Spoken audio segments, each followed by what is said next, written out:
अस्सलाम वालेकुम स्टूडेंट्स, क्या हाल चाल हैं। फाइनेंशियल मैथ्स के कॉन्सेप्ट्स को आगे लेकर चलते हैं और इस वीडियो में हम एक इंटरेस्टिंग सा कॉन्सेप्ट पढ़ने जा रहे हैं जो कहलाता है स्पॉट। स्पॉट की फुल फॉर्म क्या है? स्पॉट की फुल फॉर्म है single point of time. Spot क्या कहता है? स्पॉट ये कहता है कि किसी भी सिंगल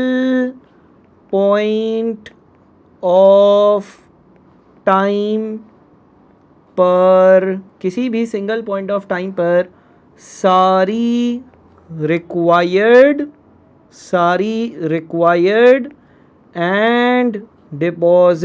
सारी रिक्वायर्ड एंड डिपॉजिटेड अमाउंट्स एक दूसरे के बराबर होती हैं। ठीक है जी, पहले आप ये सिर्फ लिख लीजिएगा, फिर हम इसको अप्लाई करते हैं। पहली चीज़ हमने ये पढ़ी कि स्पॉट का फुल फॉर्म है सिंगल पॉइंट ऑफ टाइम।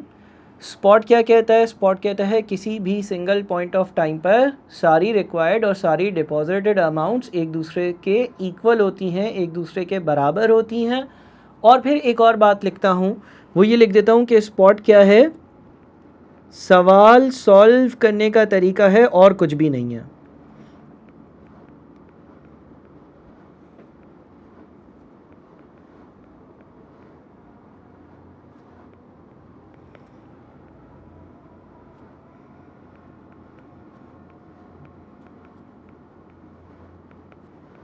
ठीक है, तीन चीज़ें हमने डिस्कस करी। स्पॉट का full form single point of time. Spot किसी भी सिंगल पॉइंट ऑफ टाइम पर सारी रिक्वायर्ड अमाउंट्स और सारी डिपॉजिटेड अमाउंट्स एक दूसरे के इक्वल होती हैं। स्पॉट क्या है? सवाल सॉल्व करने का तरीका है और कुछ भी नहीं है। अब ये रूल कैसे अप्लाई होगा, फाइनेंशियल मैथ्स में कहाँ पर अप्लाई होगा, ज़रा इसको डिस्कस करते हैं। एज्यूम कर लें कि एक एग्जाम्पल लेते हैं जिसमें हमारे पास जो रेट ऑफ इंटरेस्ट है ना वो 10% है। 10% का रेट है। लेट से यहाँ पर एक डायग्राम बनाता हूँ, year 0, year 1, year number 2, year number 3, year number 4 और ईयर नंबर 5। लेट से एक बंदा है, उसको आज से 2 साल बाद या आज से 3 साल बाद 40,000 रुपये की ज़रूरत है और आज से 5 साल बाद 50,000 रुपये की ज़रूरत है। ठीक है जी, पहली चीज़ मैंने ये कही कि एक बंदा है, 10% का रेट है, और एक बंदा है उसको आज से 3 साल बाद 40,000 रुपये और आज से 5 साल बाद 50,000 रुपयों की ज़रूरत है। यानी कि इन दोनों को हम कहेंगे स्पॉट के रूल के हिसाब से रिक्वायर्ड अमाउंट्स। इन दोनों को हम कहेंगे स्पॉट के हिसाब से रिक्वायर्ड अमाउंट्स।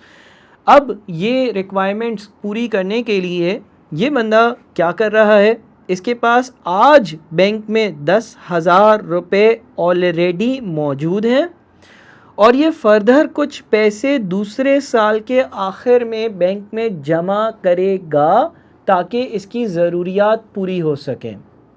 तो इसका मतलब ये हो गया कि ये 10,000 और ये X, ये दोनों डिपॉजिट्स हैं।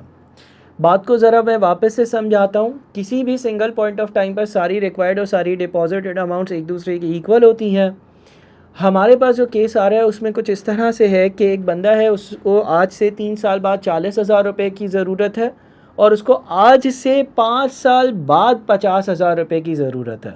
जितनी उसकी ज़रूरियात हैं वो उसकी रिक्वायर्ड अमाउंट्स है, तो रिक्वायर्ड अमाउंट एक 40,000 है और एक 50,000 है। वो बंदा, उसके अकाउंट में आज 10,000 रुपये पड़े हुए हैं। उसके अकाउंट में आज के दिन यानी कि ईयर नंबर 0 पर 10,000 रुपये मौजूद हैं, पहली चीज़। दूसरी चीज़, वो ईयर नंबर 2 पर कुछ पैसे जमा करेगा बैंक में। क्यों जमा करेगा और कितने जमा करेगा ये मालूम नहीं है। क्यों करेगा? ताकि उसकी जो ज़रूरियात हैं वो पूरी हो जाएं। अब आपसे सवाल ये पूछता है कि बताओ ईयर नंबर 2 पर ये कितने पैसे डिपॉजिट करे। ईयर नंबर 2 पर ये बंदा अपने बैंक अकाउंट में कितने पैसे डिपॉजिट करे ताकि इसकी जो ज़रूरियात हैं 40 और 50,000 वाली वो पूरी हो जाएं। इस तरह के सवाल सॉल्व करने के लिए आप स्पॉट का रूल यूज़ करोगे। स्पॉट है सिंगल पॉइंट ऑफ टाइम, और अब करोगे क्या? स्पॉट का रूल कहता है किसी भी सिंगल पॉइंट ऑफ टाइम पर सारी रिक्वायर्ड और डिपॉजिटेड अमाउंट्स एक दूसरे की इक्वल होती हैं। सबसे पहला काम आप जो करेंगे वो ये है कि आप अपना एक स्पॉट सेलेक्ट करेंगे। अब वो स्पॉट ईयर 1 भी हो सकता है, वो स्पॉट ईयर 2 भी हो सकता है, वो स्पॉट ईयर 3 भी हो सकता है, वो स्पॉट ईयर 4 भी हो सकता है, वो स्पॉट ईयर 5 भी हो सकता है। आपका आंसर सेम आएगा, क्योंकि सवाल के जो स्पॉट की डिस्क्रिप्शन है उसमें लिखा हुआ था किसी भी सिंगल पॉइंट ऑफ टाइम पर। सो लेट से मैं जो है ना वो ईयर नंबर 2 को स्पॉट बना लेता हूँ।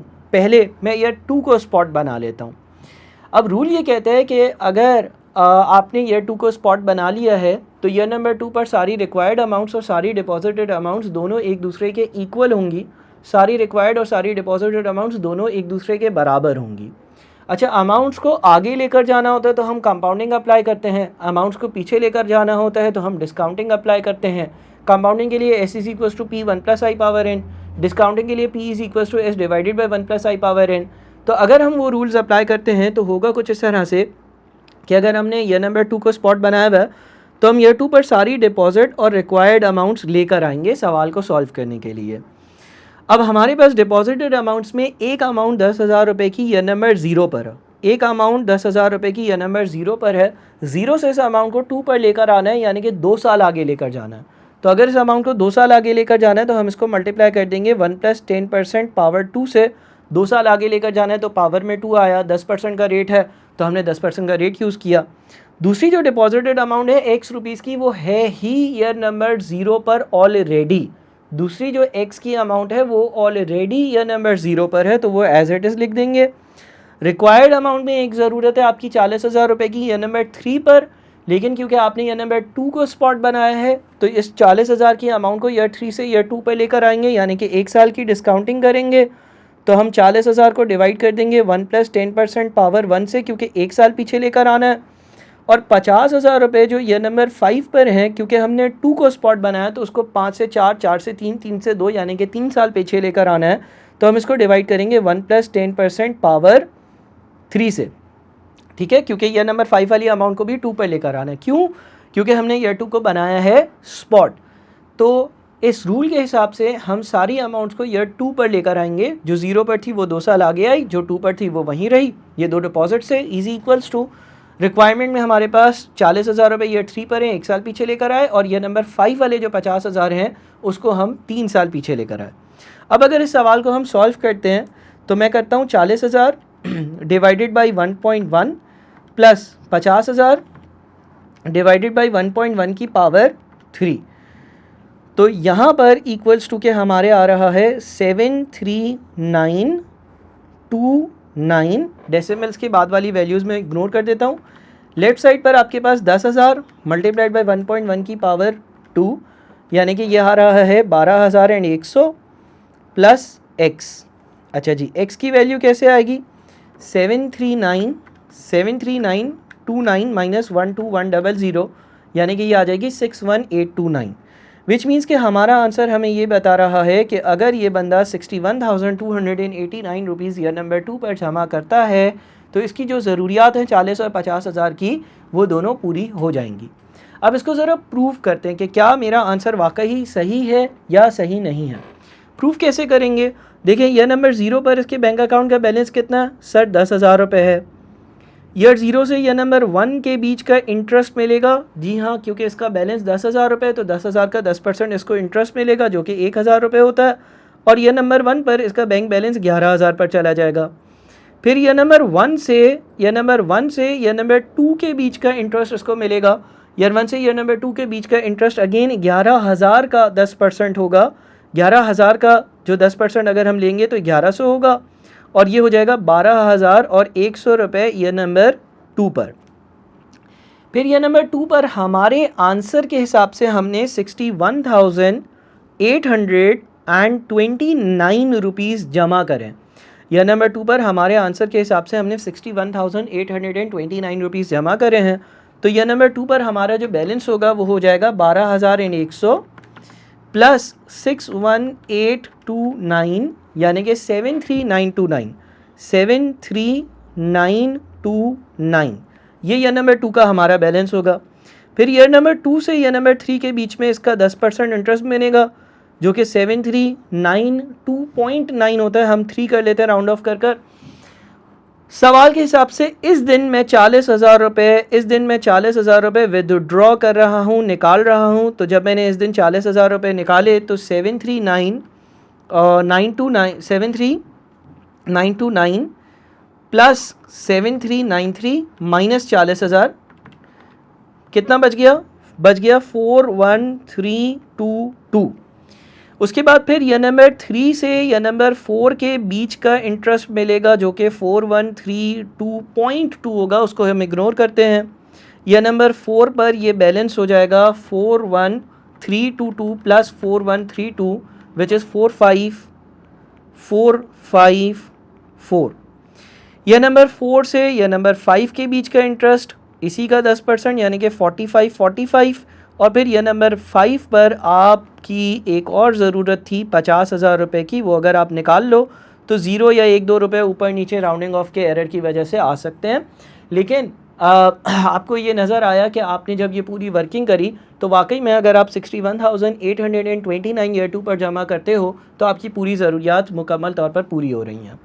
अब यहाँ पर दूसरी चीज़ ये आती है कि सर अगर हम स्पॉट जो है वो ईयर 2 के बजाय ईयर 1 लेते या नंबर 3 लेते या नंबर 4 लेते तो क्या आंसर सेम आता? बिल्कुल सेम आता। आप कोई भी स्पॉट ले सकते हैं क्योंकि सवाल में लिखा हुआ है या इसकी जो वर्डिंग्स है उसमें लिखा हुआ है कि किसी भी सिंगल पॉइंट ऑफ टाइम पर सारी रिक्वायर्ड और डिपॉजिटेड अमाउंट्स एक दूसरे के इक्वल होती हैं। मैं एक काम करता हूँ कि यह नंबर 1 को भी स्पॉट लेकर आपके सामने सॉल्व कर देता हूँ। अगर मैं यह नंबर 1 को स्पॉट लेता और डिपॉजिटेड और रिक्वायर्ड अमाउंट्स को इक्वेट करता तो जो यह नंबर 0 वाले 10,000 हैं वो एक साल आगे जाते, which means 10,000 multiplied by 1 plus 10% power 1। फिर यह नंबर 2 पर जो अमाउंट मैंने जमा करा है x, उसको अगर ईयर 1 पे लेकर आता तो एक साल पीछे लेकर आना होता, यानी कि डिस्काउंटिंग होती 1 प्लस 10% पावर 1 की। उसके बाद रिक्वायर्ड अमाउंट में 40,000 रुपये यह नंबर 3 पर रिक्वायर्ड है, लेकिन क्योंकि मैंने स्पॉट अपना यह नंबर 1 बनाया है तो मैं इसकी 2 सालों की डिस्काउंटिंग करता 1 प्लस 10% पावर 2, और जो 50,000 रुपये यह नंबर 5 पर रिक्वायर्ड है उसको अगर मैं 1 पर लेकर आता तो मैं उसकी 4 सालों की डिस्काउंटिंग करता, तो मैं डिवाइड करता इसको 1 प्लस 10% पावर 4 से। अब 40,000 डिवाइडेड बाई 1.1 की पावर 2 प्लस 50,000 डिवाइडेड बाई 1.1 की पावर 4 अगर हम करते हैं तो ये आता है 67209। यहाँ पे लिख लेता हूँ 67209। अच्छा, इक्वल्स टू के लेफ्ट साइड पर क्या है 10,000 मल्टीप्लाइड बाई 1 प्लस 10% 11,000, और x जो है उसके लिए 1 डिवाइडेड बाई 1.1, 1 डिवाइडेड बाई 1.1 यानी कि 0.909x, 0.909x। अब क्या होगा 67209 माइनस 11,000 और फिर आंसर को 0.909 से हम डिवाइड करते हैं तो 61836 आंसर आता है। x की वैल्यू आ जाती है 61836। अच्छा सर ये तो आंसर डिफरेंट आ रहा है, लेकिन फ़र्क देखो सिर्फ 7 रुपये का है, वो राउंडिंग ऑफ की वजह से और कुछ भी नहीं है। तो यहाँ पर हमने स्पॉट के कॉन्सेप्ट्स को कवर करा। इसी लेसन को 1-2 बार देखें, व्हाट्सएप पर मुझसे क्वेरीज पूछें। अपना बहुत ख्याल रखिएगा। अगले लेसन में मज़ीद कॉन्सेप्ट्स डिस्कस करते हैं। Thank you so much.